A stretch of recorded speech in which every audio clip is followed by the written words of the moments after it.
What's going on, guys? Welcome back to the channel. Wanted to do a video today on everyday carry, on my everyday carry.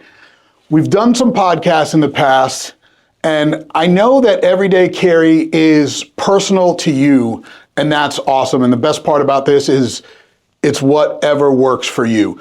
Today, my setup is what I'm about to show you, and it's what works for me today. I will tell you that I have recently changed my everyday carry firearm after a recent event up at the SIG Academy with the SIG P365X macro. I will also tell you that if I get a chance in the next coming weeks to go back to the range and troubleshoot that issue, that I will probably go back to carrying the 365 macro. So let's start it off with some of what's not right in front of us on the table, as you can see here, but is within reach of my person. And what that is medical. So I do not carry a tourniquet on me. I do have one close to me. I have one in my vehicle. I have one in a bag in my vehicle. And then I have one obviously separate in my vehicle. I have one in my office. I have them at my house.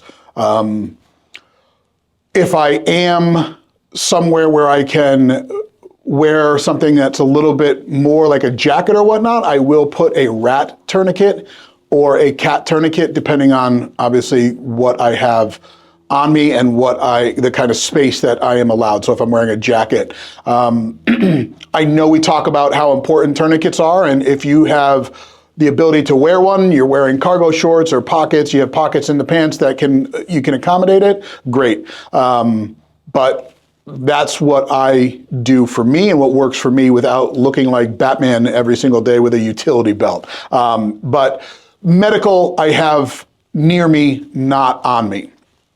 What I carry every day is what you see here in front of you on the table, okay? So that includes a firearm, a knife, a wallet, keys, which are not shown here, a pen, a pad, and a spare mag and a holster. And I'm gonna break down what I like and what works for me now. So first off, seeing is believing. Seeing is important.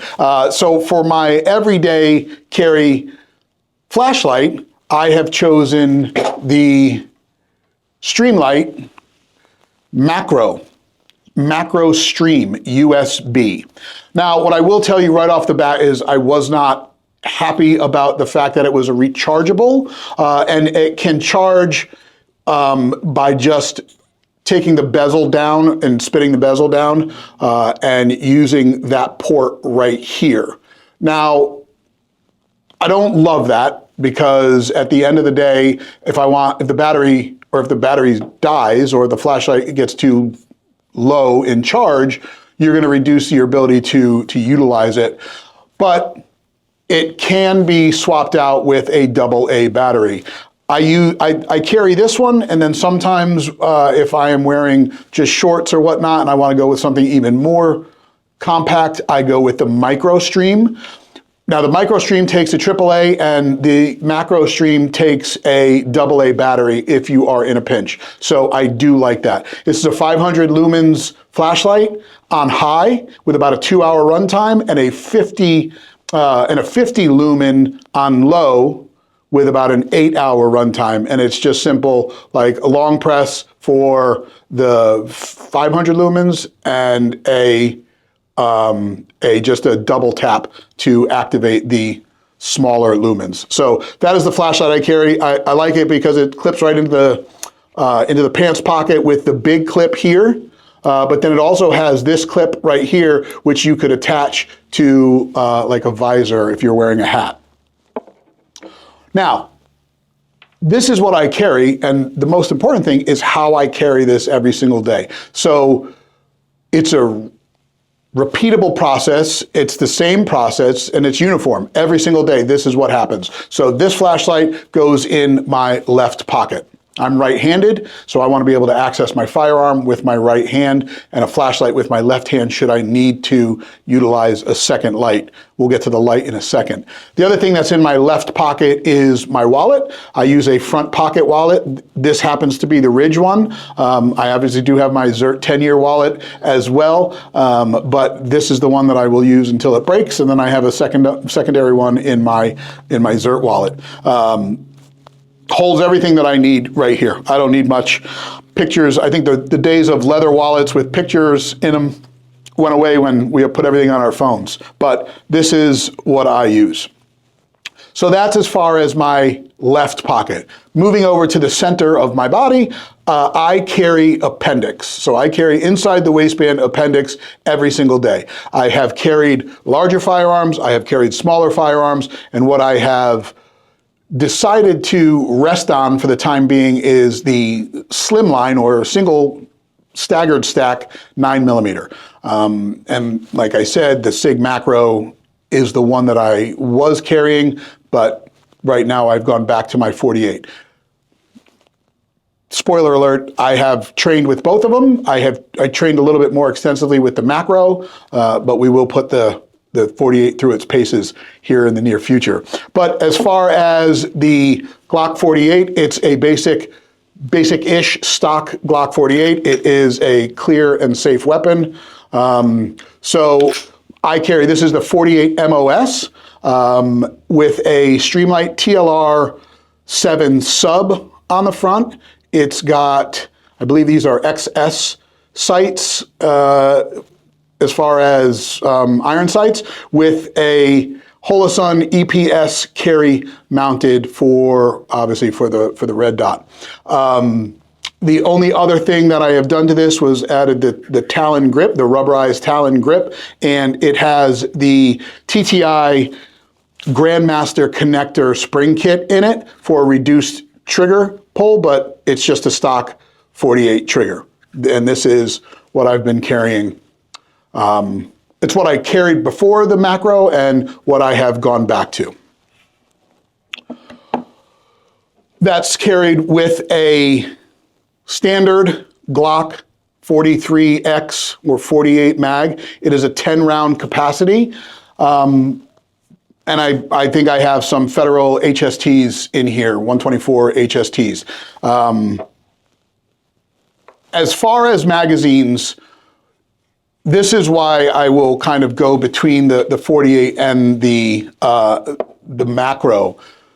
Living in the state that I live in, I'm restricted to 10 rounds. So the Macro 365 is hands down the better option for anybody that does not have a magazine restriction where they live because of the capacity. I know that Shield Arms makes some magazines that fit the 43X and the 48, and they are a 15-round capacity.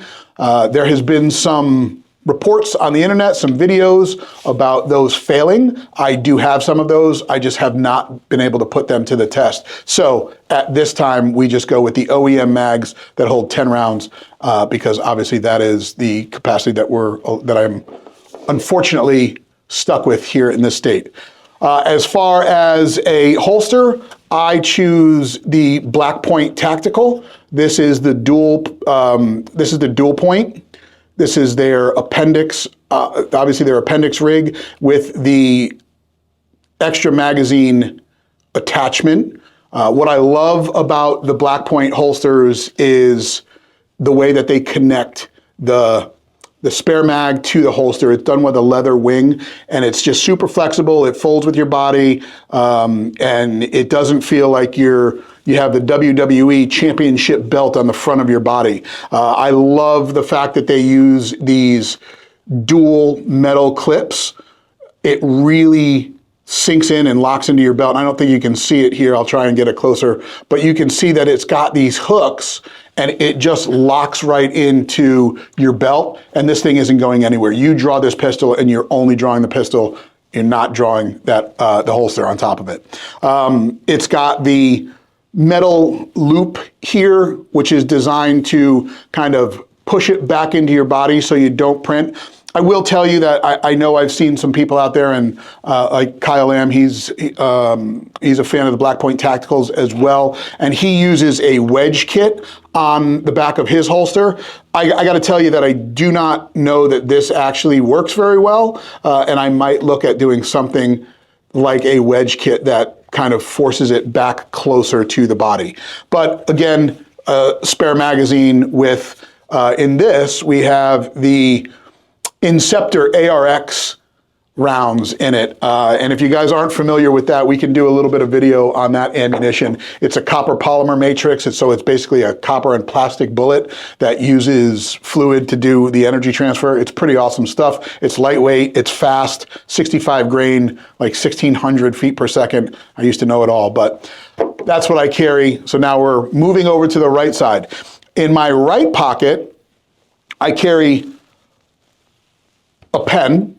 Normally what you don't see here is I have an iPod, an AirPods case. So I carry my AirPods in my right pocket.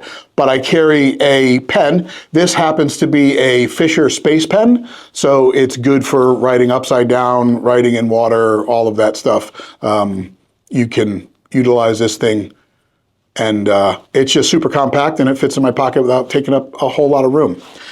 The other thing that I carry in my right pocket is my knife. The knife that I have chosen for this week is the Benchmade 940 Osborne, or the Osborne 940. Pretty basic, pretty standard, but pretty durable. I've used this thing to cut boxes open, to cut envelopes open, to cutting meat while camping and using it as a steak knife. It's a great knife. It's small. It's compact. You're not talking anything huge. You can see it here in pretty detail. It's got some beautiful inlays in the back. I mean, I love their knives, but I'm also not a knife snob. I'm a big fan of them, and I carry a different knife every day. I'll swap this out after a week with a Microtech, whether it's one of their folders or one of their out the fronts. I just always carry a pocket knife, and I encourage everybody to always carry a pocket knife. It is the second most used thing here in my pocket. The first is the flashlight, which is why I carry a handheld flashlight instead of just a weapon-mounted light. And so that's it for the right side. And now moving on to the back, the last thing that's here on the table is something that I obviously use a lot as well. And you would think, well, why do you need that? But it is a Right in the Rain pad. This one, I believe this is their 3x5. The part number on it is number 978T. Hard to see without the glasses, but just basic pad. What's cool about it is inside it's got some measurements and some tables in there with some data, but I always keep this in here.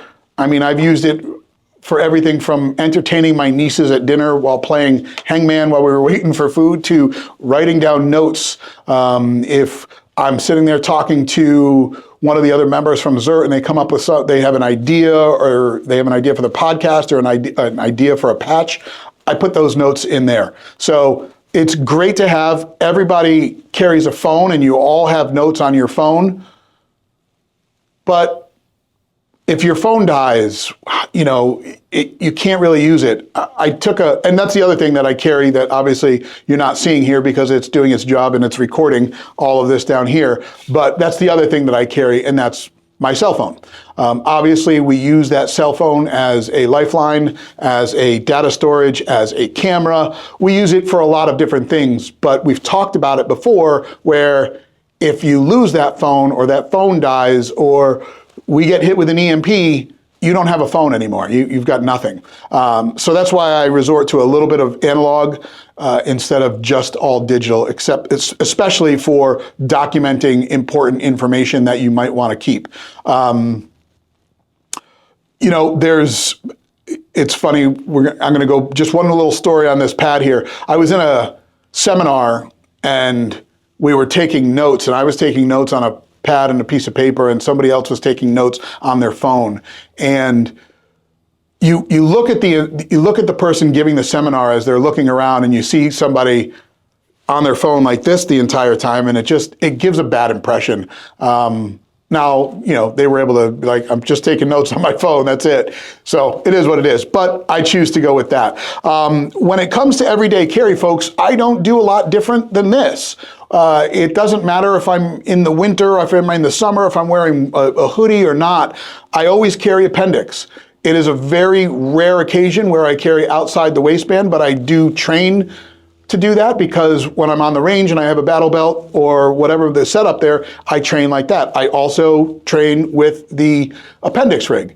For the extreme small chance where I have to tuck my shirt in and I can't dress like I normally do, then I will work around that. I have carried an ankle rig before with my 365 or my M&P Shield, but it is not a regular go-to choice. So that's what I have as far as everyday carry. I would love to hear in the comments what you think of the everyday carry that I've presented, what you like about it, what you don't like about it, and what you carry. Put that down in the comments. Thank you for watching the video. Please, if you have not already and you're still here, I really appreciate you, but go ahead and like the channel, subscribe, like the video, hit the thumbs up, hit the bell so you get notified when I put these videos out again. Until next time, guys, you stay safe and we'll see you out in the range. Thanks. ZP002 out.